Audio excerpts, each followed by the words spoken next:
azigukiza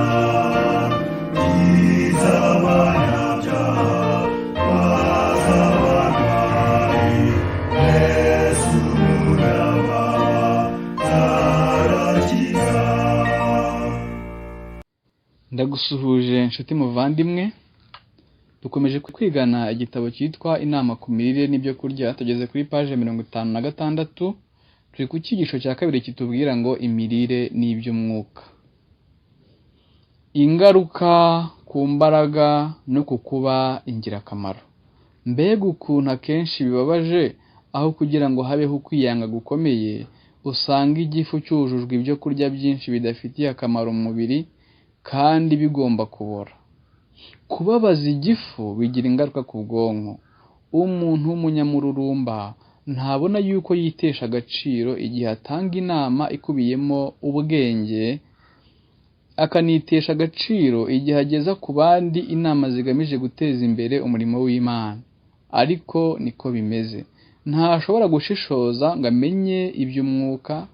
Kandi no mu materaniro, aho kubona ibikwiriye ngo abyishimire avuge yego na amina, ahora ahakana avuga oya.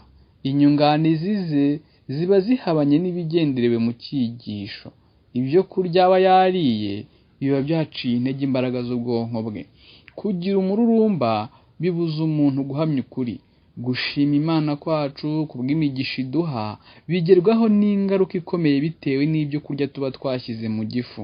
Umururumba uterwa n'irari, kandi niwo ntandaro y'amakimbirane, amahane, kwirema ibice n'ibindi bibi byinshi.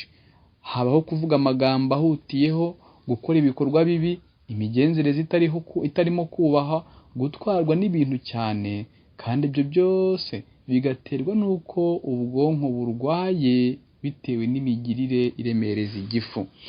Abantu bamwe ntibashobora guterwa ubwuzu no gukenera kurya ibyo kurya n'ibyo kunywa bihesha Imana icyubahiro. Umururumba wo guhaza irari ubagiraho ingaruka mu mibereho y'ubuzima bwabo. Ubonekera mu miryango yabo, mu matorero yabo, mu masengesho babamo, ndetse no mu myifatire y'abana babo. Ibyo byababereye umuvumo.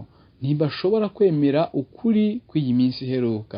Imana yateganyirije bihagije ibigamije ukubaho no gushimisha ibiremwa byayo byose, kandi iyo amategeko yayo ataza kugomerwa, ibikorwa byose bikaba amahwi n'ubushake bw'Imana, imibereho myiza, amahoro n'ibyishimo biba byarasagambye mu cyimbo cy'umubabaro n'ikibi cyakomeje kubaho. Umucunguzi w'isi yamenye ko gutegekwa n'umururumba bizazanira umubiri akaga mu ntekerezo, hanyuma bigatuma ingingo zumva kandi zikakira ibyera n'ibihoraho zitabasha kugira ubushishozi.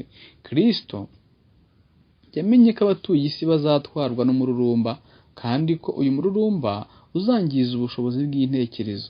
Niba umururumba w'irari wari ukomereye cyane ikiremwa muntu ku buryo kurwana n'imbaraga zawo byasabye ko umwana w'Imana yigomwa kurya hafi ibyumweru 6 kugira ngo abikorere umuntu, mbega ukuntu umukristo afite inshingano itoroshye yo kunesha nk'uko Kristo yanesheje. Imbaraga yo guhangana n'ikigeragezo cyo gutsinda umururumba w'irari mu mirire ushobora kubonekera gusa mu ishavu Kristo yagize muri icyo gihe kirekire yamaze yigomwe kurya ari mu butayu. Kristo yari azi ko kugira ngo asohoze umugambi wo gukiza umuntu agomba gutangira umurimo we wo gucungura uwo muntu, aho n'ubundi yacumuriye akagwa mu cyaha. Adamu yacumuye kubwo gushaka guhaza umururumba w'irari ry'inda. Kugira ngo yereke umuntu inshingano ze zo kumvira amategeko y'Imana, Yesu yatangiye umurimo we wo gucungura, avugurura ingeso z'umubiri w'umuntu. Uguhenebera kw'imico no kw'inyoko muntu bishingiye cyane ku gushaka guhaza umururumba w'irari ry'ikibi. Imana rero idufashe.